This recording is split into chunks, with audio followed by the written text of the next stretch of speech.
نحن نتحدى أهل البدع والأهواء، أهل البدع العقائدية وأهل البدع السياسية. نقول بيننا وبينكم السلف، بيننا وبينكم الكتب.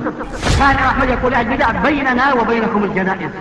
إن الحمد لله نحمده ونستعينه ونستغفره ونعوذ بالله من شرور أنفسنا ومن سيئات أعمالنا، من يهده الله فلا مضل له ومن يضلله فلا هادي له، وأشهد أن لا إله إلا الله وحده لا شريك له، وأشهد أن محمدا عبده ورسوله.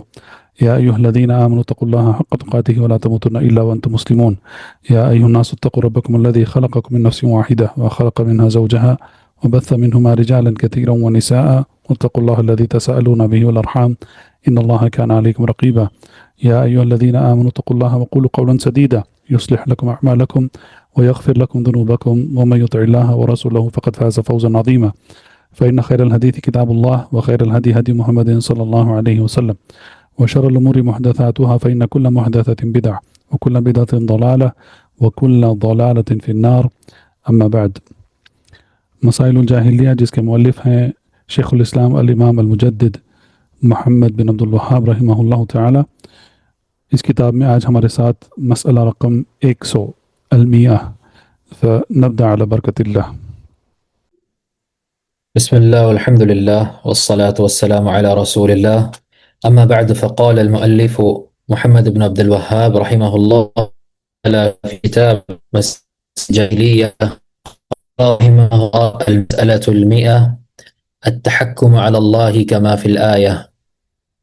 نعم، تو یہ مسئلہ رقم 100 ہے، اور اس میں مؤلف رحمہ اللہ نے یہ کہا کہ زمانے جاہلیت کے لوگوں کا طریقہ یہ ہوا کرتا تھا التحکم علی اللہ، یعنی اللہ کو کوئی بات بولنا، اللہ کو سکھانا۔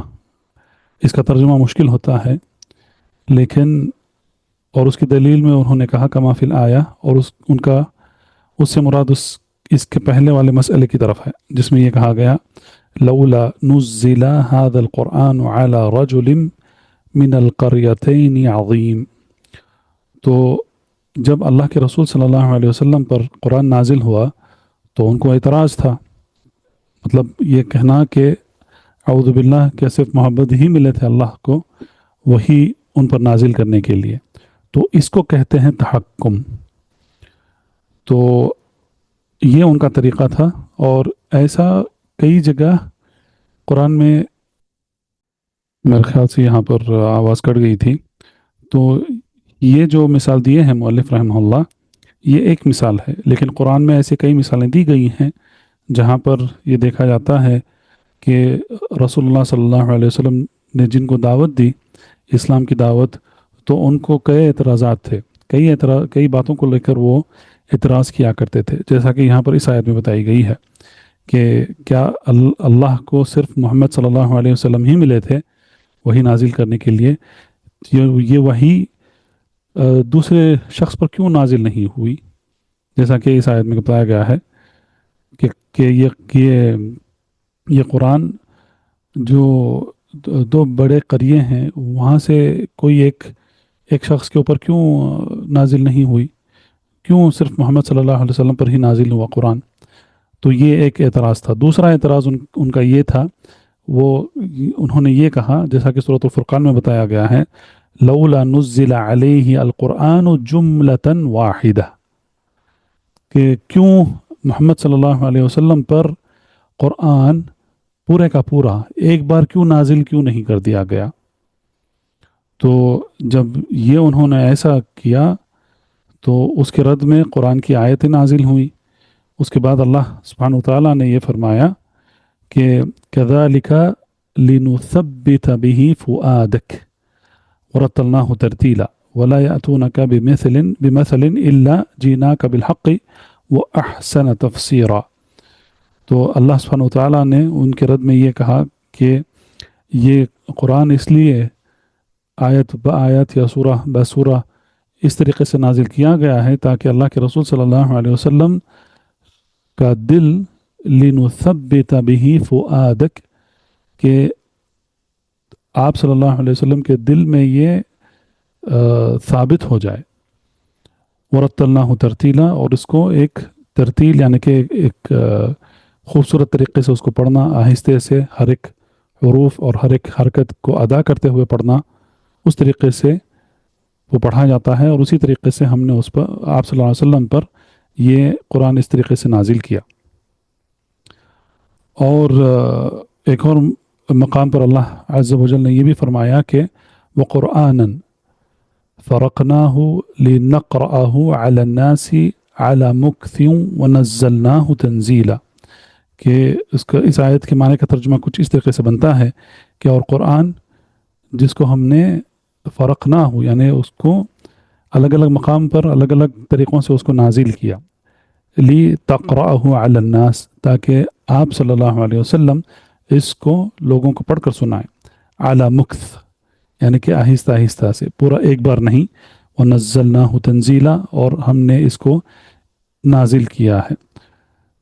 تو یہ قریبی معنی بنتا ہے اس آیت کا. لیکن یہ جو طریقہ تھا التحکم علی اللہ، تو التحکم علی اللہ کا مطلب ہے کہ اللہ کو رائے مشورہ دینا، اللہ کو سکھانا کہ کاش ایسا کیوں نہیں ہوا، ایسا کیوں نہیں ہوا، یہ کیوں نہیں ہوا، وہ کیوں نہیں ہوا.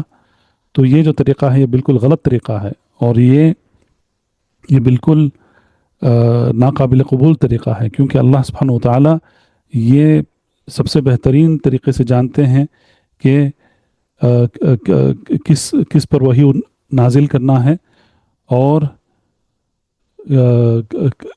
قرآن کو کس طریقے سے نازل کرنا ہے. تو اسی طریقے سے اللہ سبحانہ و تعالیٰ نے جو کئی مقام پر یہ بھی فرمایا ہے قرآن میں کہ اللہ سبحانہ و تعالیٰ اختیار کرتے ہیں اپنے بندوں میں سے کس کو نبی بنانا ہے، کس کو رسول بنانا ہے. یہ اللہ عز و جل کا اختیار ہے، اس میں کسی کا دخل نہیں ہے. یہ علم صرف اللہ عز و جل کے پاس ہے. اور جو لوگ ایسا کہتے ہیں کہ کاش یہ قرآن یہ شخص پر نازل ہوتا، یہ قرآن بجملہ ایک بار نازل ہو جاتا، تو یہ دراصل یہ اللہ پر تحکم ہے، یعنی کہ اللہ کو رائے مشورہ دینا ہے.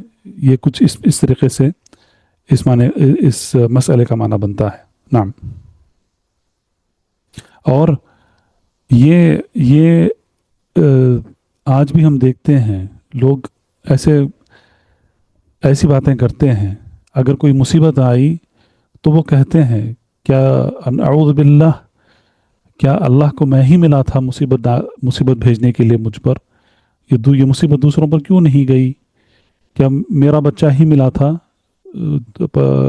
اس کو بیماری دینے کے لیے اللہ کو. نعوذ باللہ، یہ بہت غلط باتیں ہیں، یہ بالکل بے ایمان کی باتیں ہیں، بے ایمانی کی باتیں ہیں. اس میں قدر کو تسلیم کرنا نہیں ہے، اس میں مقدر جو اللہ عز و جل بناتے ہیں اس پر ان کا ایمان نہیں ہوتا ہے. تو بعض اوقات یہ باتیں جو ہیں یہ تحکم یعنی کہ اس مجال سے نکل کر بعض اوقات یہ کفر تک لے جاتی ہیں باتیں یہ سب. تو لوگوں کو ایسی باتیں کرنے سے پرہیز کرنا چاہیے، بلکہ کرنا ہی نہیں چاہیے. ایسی باتیں نہیں کرنا چاہیے. جو بھی ہوتا ہے اس میں حکمت ہوتی ہے، اس میں اللہ عز و جل نے جو قدر بنائی ہے اس کے مطابق ہر کام انصاف سے اور رحمت سے ہوتا ہے. تو اس میں ہمارے لیے رحمت کیا ہے، اس میں ہمارے لیے حکمت کیا ہے، یہ اللہ عز و جل ہی بہتر جانتے ہیں. لیکن زمانہ جاہلیت کے لوگ جن کے پاس علم نہیں تھا، جن کے پاس ایمان بھی نہیں تھا، تو وہ ایسی باتیں کیا کرتے تھے، اللہ پر تحکم. نعم. قال رحمه الله: المسألة 111 ازدراء الفقراء فأتاهم بقوله ولا تطرد الذين يدعون ربهم بالغداة والعشي. نعم. مسئلہ رقم 101، اس میں مؤلف رحمہ اللہ نے یہ لکھا ہے کہ الازدراء یعنی کہ ازدراء الفقراء، تو یہ غریبوں کو جو فقیر ہیں ان کو حقیر سمجھنا. تو فَأَتَاهُمُ اللَّهُ بِقَوْلِهِ، تو اللہ عز و جل نے ان کے رد میں یہ آیت نازل کی سورۃ الانعام کی آیت ہے وَلَا تَطْرُدِ الَّذِينَ يَدْعُونَ رَبَّهُمْ بِالْغَدَاةِ وَالْعَشِيِّ. اور جو اہل تفسیر ہیں یہ اسباب النزول کے باب میں لکھتے ہیں کہ یہ آیت اس وقت نازل ہوئی کہ جب بعض مشرکین آئے اللہ کے رسول صلی اللہ علیہ وسلم کے پاس، اور جب انہوں نے دیکھا کہ اللہ کے رسول صلی اللہ علیہ وسلم کے پاس جو بھی بیٹھے ہوئے تھے صحابہ رضی اللہ عنہم، ان میں سے تھوڑے صحابہ ایسے تھے جو بہت فقیر تھے، مسکین تھے، فقیر تھے، لیکن ان میں سے اغنیاء بھی تھے جیسا کہ عبد الرحمن بن عوف، عثمان بن عفان رضی اللہ عنہما اور دیگر صحابہ. لیکن جب انہوں نے یہ دیکھا کہ فقراء اور مساکین بھی اللہ کے رسول صلی اللہ علیہ وسلم کے پاس بیٹھے ہیں تو تب انہوں نے یہ اعتراض کیا اور انہوں نے کہا کہ ان کو یہاں سے نکالو، پہلے ان کو یہاں سے نکالو، اس کے بعد ہم آپ کے پاس بیٹھ کر ہم آپ کی بات سنیں گے. اور یہ اس میں تکبری تھی، ان کی تکبری تھی اور انہوں نے صحابہ کا احتقار کیا. تو اس لیے یہ آیت نازل ہوئی کہ وَلَا تَطْرُدِ الَّذِينَ يَدْعُونَ رَبَّهُمْ بِالْغَدَاةِ وَالْعَشِيِّ، کہ اے اللہ کے رسول صلی اللہ علیہ وسلم آپ ان کو مت دور کرو اپنے سے جو اپنے رب کو پکارتے ہیں صبح اور شام، بالغداة والعشی یریدون وجہ، کہ وہ صرف اللہ کے چہرے مبارک کے لیے، یعنی کہ صرف اللہ کے لیے، اللہ کی رضامندی کے لیے وہ آپ سے جڑے ہوئے رہتے ہیں. ما علیک من حسابہم من شیء، کہ آپ پر ان کے حساب کے متعلق کوئی بات آپ پر نہیں ہے. وما من حسابک علیہم، اور ان پر آپ کا حساب نہیں ہے. من شیء فتطردہم فتکون من الظالمین، تو اگر ایسی بات ہے تو اگر آپ نے ان کو دور کر دیا اپنے سے جو فقراء اور مساکین تھے تو پھر تو آپ اے رسول صلی اللہ علیہ وسلم، یہ اللہ سبحانہ وتعالیٰ کا خطاب ہے کہ آپ ظلم کرنے والوں میں سے ہو جائیں گے. تو جب یہ آیت نازل ہوئی تو اس میں صاف صاف وضاحت کر دی گئی ہے کہ یہ جو طریقہ ہے کہ فقراء اور مساکین کو ان کا احتقار کرنا، ان کو گرانا اپنی نظروں سے، یہ سب جو ہے یہ انہی زمانے کے لوگوں کا، یعنی کہ زمانے جاہلیت کے لوگوں کا طریقہ تھا. نعم. اور اس کے متعلق دیگر مسائل گزرے ہیں اسی کتاب میں، جہاں پر ہم نے دیکھا ہے کہ زمانے جاہلیت کے لوگ جیسا کہ قوم نوح علیہ السلام، ان کی قوم نے بھی ایسا ہی کیا. ان کو کہا بادی الرأی، ان کی بات کوئی سنتا نہیں ہے، ان کی بات چلتی نہیں ہے، ان کی بات میں کوئی وزن نہیں ہے. تو ایسی باتیں کرنے والے سارے انبیاء اور رسول کی امتوں میں سے بھی گزرے ہیں، اور اللہ کے رسول صلی اللہ علیہ وسلم کی امت، یعنی کہ امت الدعوہ، جن کو آپ صلی اللہ علیہ وسلم نے دعوت دی، ان میں بھی ایسے لوگ گزرے ہیں جنہوں نے تکبری دکھائی، اور اس تکبری کی وجہ سے انہوں نے اسلام بھی نہیں قبول کیا. لیکن بعض نے اسلام قبول کر لیا، جیسا کہ کئی صحابہ کے متعلق یہ بات آتی ہے، جیسا کہ اور انہوں نے اسلام قبول کر لیا، اور انہوں نے ایسے جو بد اخلاقیت جو ہے، تکبری، احتقار کرنا، لوگوں کو گرانا اپنی نظروں سے، یہ سب انہوں نے چھوڑ دیا اسلام میں آنے کے بعد. اور وہ اسلام میں آنے کے بعد انہوں نے اسلام کے جو تعلیمات ہیں کہ اللہ کی نظر میں صرف وہی پسندیدہ ہے جو تقوی والا ہے، تو انہوں نے بھی تقوی اختیار کیا، اور اس کی وجہ سے ان کو صحبت کا وہ عظیم مقام حاصل ہوا. جب ہم ان کا نام لیتے ہیں تو رضی اللہ عنہ کے نام سے ان کو دعا کرتے ہیں. نعم. قال رحمه الله: المسألة الثانية بعد 100 رميهم أتباع الرسل بعدم الإخلاص وطلب الدنيا، فأجابهم بقوله: ما عليك من حسابهم من شيء، الآية وأمثالها. تو یہ جو مسئلہ ہے المسألۃ الثانیہ بعد 100، یعنی کہ مسئلہ رقم 102، تو زمانے جاہلیت کے لوگوں کا طریقہ یہ تھا کہ جو انبیاء اور رسول کی اتباع کرنے والے تھے، یہ ان پر یہ تہمت لگایا کرتے تھے کہ ان میں اخلاص نہیں ہے، بعدم الاخلاص، ان میں اخلاص نہیں ہے. وہ طلب دنیا، اور وہ یہ کہا کرتے تھے کہ یہ تو صرف انبیاء اور رسول کی اتباع کرتے ہیں صرف دنیا کی غرض سے، تاکہ کچھ مال حاصل ہو جائے. فَأَجَابَهُمْ، تو اللہ عز و جل نے وہی سورۃ الانعام کی جو آیت ہے اس میں اللہ عز و جل نے ان کا رد کیا، مَا عَلَيْكَ مِنْ حِسَابِهِمْ مِنْ شَيْءٍ، کہ تم پر ان کے متعلق کوئی حساب، کوئی بھی چیز میں تم پر کوئی بھی حساب آپ پر نہیں ہے. تو یہ دیکھا گیا ہے. موسیٰ علیہ السلام کے متعلق بھی یہی فرعون اور اس کے جو سردار تھے، دوسرے جو وزیر اور سردار اور جو بھی تھے، انہوں نے موسیٰ اور ہارون علیہم السلام پر یہی تہمت لگائی. جب انہوں نے توحید کی دعوت دی، اللہ عز و جل پر ایمان لانا، اللہ کو رب ماننا، جب یہ توحید لے کر آئے تو انہوں نے یہی کہا کہ یہ تو بس اس لیے یہ بات کہہ رہے ہیں، دعوت دے رہے ہیں تاکہ ان کو ریاست مل جائے، تاکہ ان کو حکومت مل جائے. وہ تمہاری حکومت تم سے چھیننا چاہتے ہیں، تو حکومت چھین کر وہ خود رئیس بننا چاہتے ہیں، وہ خود حاکم بننا چاہتے ہیں. نعوذ باللہ. نہ موسیٰ علیہ السلام نہ ہارون علیہ السلام، ان کو کیا ضرورت ہے ان کو ان سب چیزوں کی. اور دوسرے جو انبیاء اور رسول تھے ان کی امتوں میں بھی ایسا ہی ہوا، اور انہوں نے یہی کہا کہ یہ تو صرف ان پر ایمان لاتے ہیں، یعنی کہ جو نبی ان کے پاس بھیجے گئے یا رسول جو ان کے پاس بھیجے گئے وہ اس لیے ان پر ایمان لاتے ہیں تاکہ وہ کچھ ان کو مال مل جائے، کچھ چیزیں مل جائے، ان کی طرف سے کچھ نفع ہو جائے، کچھ فائدہ پہنچ جائے.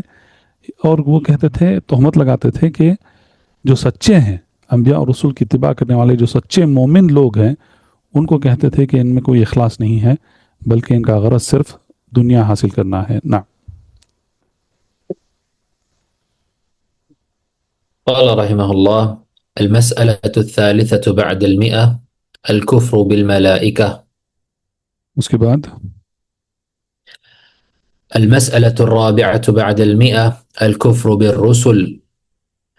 المسألة الخامسة بعد 100 الكفر بالكتب. اس کے بعد المسألة السادسة بعد 100 الإعراض عما جاء عن الله.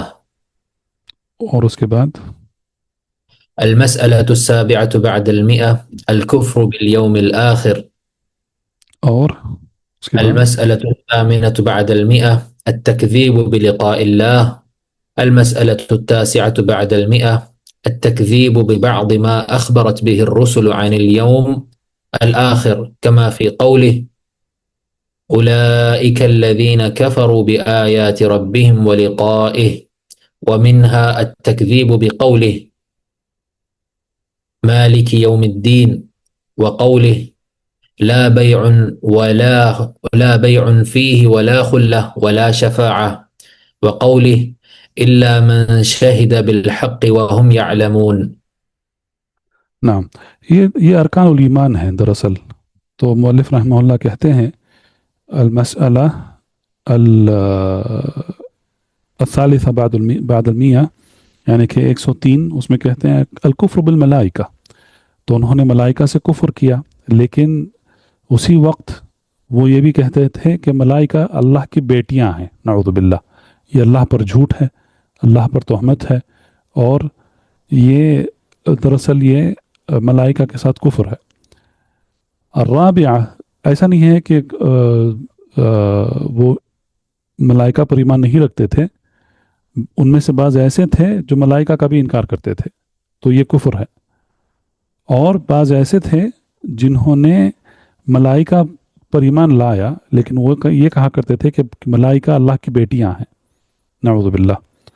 تو یہ دونوں جو ہیں یہ غلط ہیں دونوں. ایک تو کفر ہے پہلا، مکمل طریقے سے انکار کرنا، اور دوسرا یہ اللہ کی بیٹیاں کہنا، تو یہ اللہ پر جھوٹ ہے.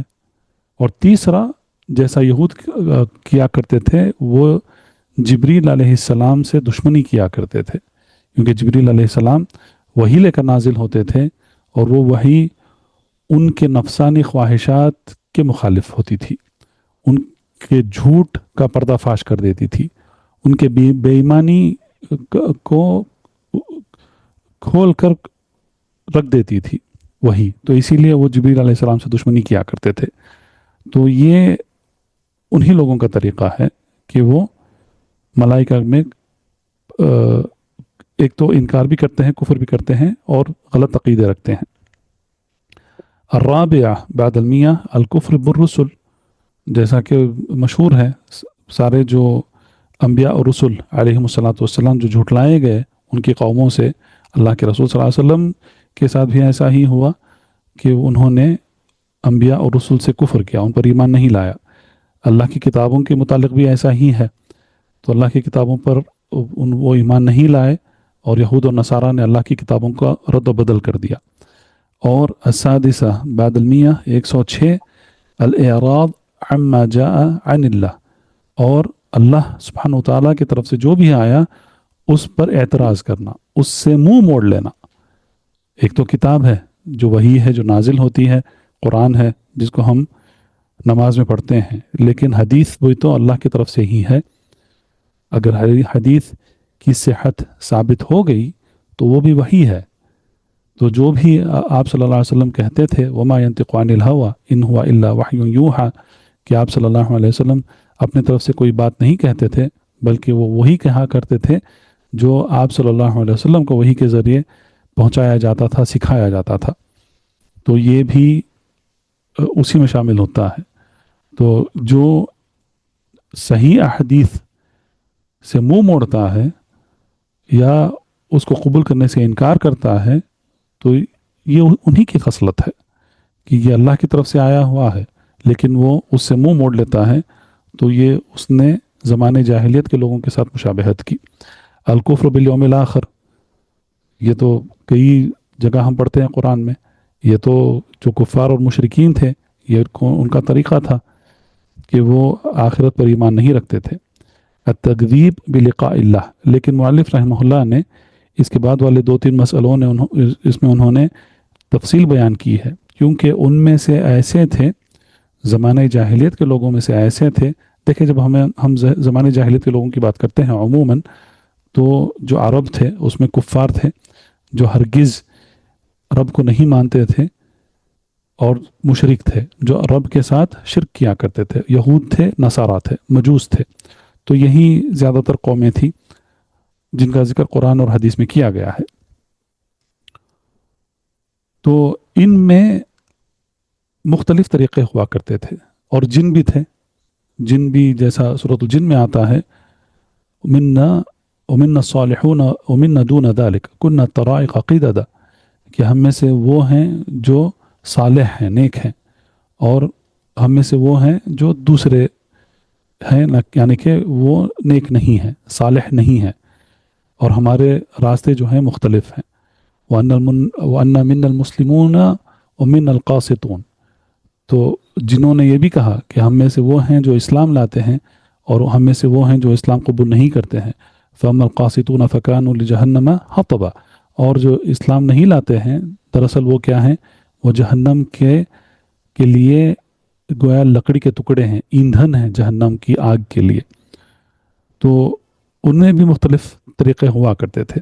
تو یہی تھے، لیکن آخرت کے مطابق ان کا بھی اس پر ایمان اور اس کے متعلق جو بھی آخرت کے متعلق جو بھی باتیں آتی ہیں ان کے بھی مختلف طریقے تھے. ان میں سے وہ تھے جو آخرت کا مکمل طریقے سے انکار کرتے تھے، آخرت پر ایمان ہی نہیں لاتے تھے. وہ کہتے تھے کہ جب ہم ہڈیاں بن جائیں گے کیا ہم اٹھائے جائیں گے؟ نہیں اٹھائے جائیں گے، نعوذ باللہ، ایسا وہ کہا کرتے تھے. تو وہ لوگ تھے جو آخرت کا مکمل طریقے سے وہ انکار کرتے تھے. لیکن بعض ان میں سے وہ تھے جو آخرت پر ایمان رکھتے تھے. وہ کہتے تھے کہ ہم اٹھائے جائیں گے، اور ان میں یہ بھی باتیں پائی جاتی تھی کہ وہ کہتے کہ جنت ہے، دوزخ ہے، یہ اس پر بھی ان کا ایمان اس پر بھی ہوا کرتا تھا. آج عموماً ہم یہ دیکھتے ہیں جو ہندوستان کے جو غیر مسلم ہیں ان میں بھی، اور یہ عقیدہ باقی ہے کہ وہ یہ مانتے ہیں کہ وہ پھر مرنے کے بعد وہ پھر زندہ کیے جائیں گے، ان میں بھی یہ تصور ہے، جنت اور دوزخ کا تصور ہے، لیکن وہ اس کو انہوں نے بہت بری طریقے سے اس کو بگاڑ دیا ہے، اس ایمان کے رکن کو۔ تو بہرحال میں یہ کہہ رہا تھا کہ ان میں سے وہ لوگ تھے جو صرف آخرت کے بعض پہلو پر وہ ایمان لاتے تھے، مکمل جس طریقے سے ایک مومن کو لانا چاہیے اس طریقے سے وہ اس پر ایمان نہیں لاتے تھے۔ تو بعض اس میں سے وہ تھے جو یہ کہتے تھے کہ جنت اور دوزخ نہیں ہے، بعض ان میں سے وہ تھے کہتے کہ حساب کتاب نہیں ہے، میزان نہیں ہے، سزا اور جزا نہیں ہے۔ بعض ان میں سے یہ جیسا مؤلف رحمہ اللہ نے ذکر کیا ہے یہاں پر الثامنۃ بعد المئہ 108ویں مسئلے میں التکذیب بلقاء اللہ، اور وہ یہ نہیں مانتے تھے کہ وہ اللہ سے ملاقات کریں گے۔ تو ان میں بھی مختلف یہ ہوا کرتے تھا، لیکن کیوں علماء ان مسائل کو اس طریقے سے ذکر کرتے ہیں؟ اس لیے کہ اگر آخرت پر ایمان لاتے ہیں تو آخرت پر ایمان لانے کا مطلب یہ ہے کہ اس کے ہر ایک پہلو پر ایمان لانا ہے۔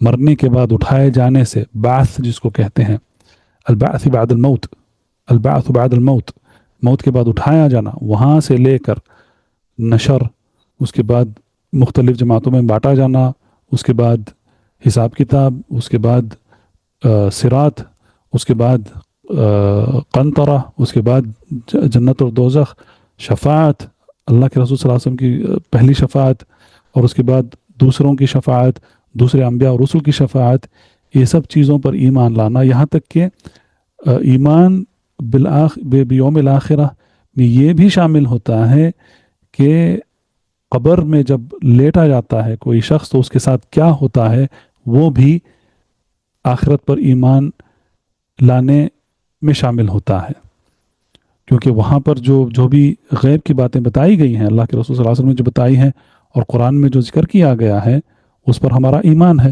اور اسی لیے اللہ کے رسول صلی اللہ علیہ وسلم نے کہا کہ جو مر گیا اور وہ دفن کر دیا گیا تو اس کا مطلب ہے کہ اس کی قیامت شروع ہو گئی۔ تو یہ سارا موت کے بعد دفن سے لے کر جب تک حساب کتاب کے بعد جو بھی مکمل جو فیصلے ہو جاتے ہیں، ان پر مکمل طریقے سے ایمان لانا ہی یوم الآخرت پر ایمان لانے کا مطلب بنتا ہے۔ اگر کسی نے اس میں سے کوئی ایک پہلو کا بھی انکار کیا، کسی ایک چیز کا بھی اس نے کفر کیا، تو اس نے یوم آخرت پر ایمان نہیں لایا۔ اگر کسی نے کہا کہ میزان نہیں ہے تو اس کا مطلب یہ ہے کہ اس نے ایک پہلو کا انکار کیا، لیکن اس نے پورے یوم آخرت کے پر ایمان اس نے نہیں لایا۔ تو اگر کسی نے کہا کہ جنت اور دوزخ نہیں ہے تو سبحان اللہ، یہ تو بہت عظیم بات ہے، بڑی بات ہے، اور یہ بڑا جھوٹ ہے، یہ سب سے بڑا جھوٹ ہے، کیونکہ قرآن اور حدیث میں یہ متواتر طریقے سے یہ ثابت کر دیا گیا ہے کہ جنت ہے، ابھی بھی ہے، اور جہنم بھی ہے، ابھی بھی ہے، جل رہی ہے جہنم۔ تو یہ ساری چیزیں ابھی موجود ہیں۔ تو اگر کسی نے صرف جنت اور دوزخ کا انکار کیا تو اس کا مطلب یہ ہے کہ اس نے پورے یوم الآخرت کا انکار کر دیا اس نے، کیونکہ ہر ایک چیز ایک دوسرے سے جڑی ہوئی ہے، کوئی چیز کو ہم ایک دوسرے سے اس کو جدا نہیں کر سکتے ہیں۔ تو ایک مسئلہ رقم 109 میں مؤلف رحمہ اللہ نے کہا التکذیب ببعض ما اخبرت به الرسل عن اليوم الآخر۔ تو ان کا طریقہ یہی تھا کہ بعض جو چیزیں بتائی گئی ہیں ان کو وہ جھٹلاتے تھے، بلکہ وہ یہ کہتے تھے کہ ایسا نہیں ہے، ویسا نہیں ہے، میزان نہیں ہے، حساب کتاب نہیں ہے، جنت دوزخ نہیں ہے۔ تو ایسی باتیں کرنا بھی دراصل یوم الآخرت کا انکار کرنا ہے۔ نعم۔ اور اس کے لیے مؤلف رحمہ اللہ نے یہاں پر یہ دلیل بھی پیش کی ہے کہ وہ ایسے لوگ ہیں جن کے متعلق اللہ عز و جل کا قول ہے کہ اولئک الذین کفروا بآیات ربہم ولقائہ، تو وہ لوگ ہیں جنہوں نے اللہ کی آیات کے ساتھ کفر کیا اور اللہ سے ملاقات کرنے کا انکار کیا۔ ومنہا التکذیب بقولہ مالک یوم الدین، اور ان میں سے وہ لوگ تھے جنہوں نے اس آیت پر ایمان نہیں لایا، وہ نہیں مانتے تھے کہ یوم الدین کا مالک ہے رب کائنات اللہ عز و جل، تو اس کا بھی انہوں نے انکار کیا۔ اور اس کے رد میں یہ کہا گیا ولا بیع فیہ ولا خلہ ولا شفاعہ، کہ اے لوگوں اس دن سے ڈرو جس دن نہ کوئی بیپار ہے، لا بیع فیہ ولا خلہ، اور کوئی قریبی دوست تمہارے ساتھ نہیں رہے گا، ولا شفاعہ، اور اس دن شفاعت بھی نہیں ہوگی۔ لیکن یہ کس کے لیے ہے؟ یہ ان کے لیے ہے جو شفاعت کے حقدار نہیں ہے، لیکن جو شفاعت کے حقدار ہیں ان کے لیے شفاعت ہوگی۔ یہ ایمان کی کتاب ایمان یا کتاب السنہ، اس طریقے کی جو کتابیں ہیں، عقیدے کی جو کتابیں ہیں، اس میں ہم تفصیل میں اس کے مطابق پڑھ سکتے ہیں۔ وقولہ سبحانہ وتعالی الا من شہد بالحق وهم یعلمون، کہ سوائے ان لوگوں کے جنہوں نے حق کی شہادت دی اور وہ جانتے تھے، یعنی کہ انہوں نے اس کی گواہی دی اور وہ مومن تھے، انہوں نے اس پر ایمان لایا تھا۔ نعم۔ استاذ التکذیب بلقاء اللہ، التکذیب بلقاء اللہ، نعم، کہ وہ لوگ تھے جو اللہ سے ملاقات کرنے کا انکار کیا کرتے، اس کو جھٹلاتے تھے وہ۔ قال رحمہ اللہ المسألة العاشرة بعد المئة قتل الذين يأمرون بالقسط من الناس۔ نعم، تو یہ 110واں مسئلہ ہے اور اس مسئلے پر ہم رکتے ہیں۔ اس میں مؤلف رحمہ اللہ نے کہا کہ قتل الذین یأمرون بالقسط من الناس، اور لوگوں میں سے جو انصاف اور عدل، قسط کا حکم دیتے تھے تو وہ ان کا قتل کر دیا کرتے تھے۔ تو یہ بھی زمانے جاہد کے لوگوں کا طریقہ ہے۔ میرے خیال سے یہ اس میں یہ تو ہم دیکھتے آ رہے ہیں، اس کتاب کی شروع سے دیکھتے آ رہے ہیں کہ ایک تو وہ کیا کرتے ہیں، مؤلف رحمہ اللہ نے اس مسئلے کو تقریباً اس کتاب کے آخر میں لایا ہے۔ آپ دیکھیں یہ ترتیب ہوتی ہے کہ سب سے پہلے وہ کیا کرتے ہیں، سب سے پہلے وہ اگر ان کے سامنے کوئی حق کی بات رکھی جائے تو اس کا وہ مذاق اڑاتے ہیں سب سے پہلے، اس کے بعد اس کا انکار کرتے ہیں، اس کے بعد اس کے ساتھ حجت کرتے ہیں، اس کے بعد حجت کرنے کے لیے وہ غلط طریقے سے غلط دلائل لے کر آتے ہیں، حجت اپنی گویا وہ اپنی حجت کو تقویت پہنچا رہے ہیں۔ پھر جب یہ بھی نہیں چلتا ہے تو پھر وہ جو شخصیت ہے اس شخصیت پر حملہ کرتے ہیں، یعنی کہ جس کو کیریکٹر اساسینیشن کہتے ہیں۔ تو جھوٹا کہیں گے، مکار کہیں گے، فریبی کہیں گے، ایسے جھوٹے جھوٹے تہمتیں لگائیں گے۔ پھر اگر یہ بھی نہیں چلا تو پھر اعتداء یعنی ان پر حملہ کریں گے، مارنے کی کوشش کریں گے، مار توڑ کرنے کی کوشش کریں گے، دھمکائیں گے، اس طریقے سے گالی گلوچ پر اتریں گے، پھر ہاتھا پائی کریں گے، پھر ماریں گے۔ جب یہ سب کچھ ختم ہو جاتا ہے، کوئی کام نہیں چلتا ہے، تو پھر وہ ان کا قتل کر دیتے ہیں۔ تو یہ جو حق کے مخالفین ہے یہ ان کا طریقہ رہا ہے شروع سے لے کر آخر تک۔ ابراہیم علیہ السلام کے ساتھ بھی ایسا ہی ہوا، ابراہیم علیہ السلام کو بھی قتل کرنے کی کوشش کی گئی، لیکن اللہ عز و جل نے ابراہیم علیہ السلام کو بچا لیا۔ عیسیٰ علیہ السلام کے ساتھ بھی ایسا ہی ہوا، لیکن اللہ نے عیسیٰ علیہ السلام کو بھی بچا لیا۔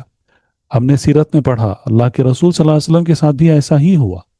پہلے تو انہوں نے انکار کیا، پھر استہزاء یعنی کہ مذاق اڑایا، پھر آپ صلی اللہ علیہ وسلم کو غلط القاب سے مخاطب کرنا شروع کیا، یہ شاعر ہے، مجنون ہے، نعوذ باللہ، یا کاہن ہے، اعوذ باللہ، ایسے القاب سے مخاطب ہوئے۔ پھر آخر میں ہجرت سے پہلے کیا کیا، آپ صلی اللہ علیہ وسلم کو قتل کرنے کی کوشش کی۔ تو ایسا ہی ہوتا ہے، تو جو حق پر ہیں ان کے ساتھ ایسا ہی ہوتا ہے، اور جو حق کی دعوت دیتے ہیں ان کو قرآن اور حدیث سے اور اللہ کے رسول صلی اللہ علیہ وسلم کی سیرت سے ہمیں تعلیمات ملتے ہیں کہ یہ ان کے طریقے ایسے ہی ہوتے ہیں۔ تو جو انٹینسٹی ہے وہ بڑھتی جاتی ہے، پہلے بات سے، پھر زور کی بات سے، پھر غصے سے، پھر تہمتوں سے، پھر القاب سے، غلط قسم کے القاب سے، اور پھر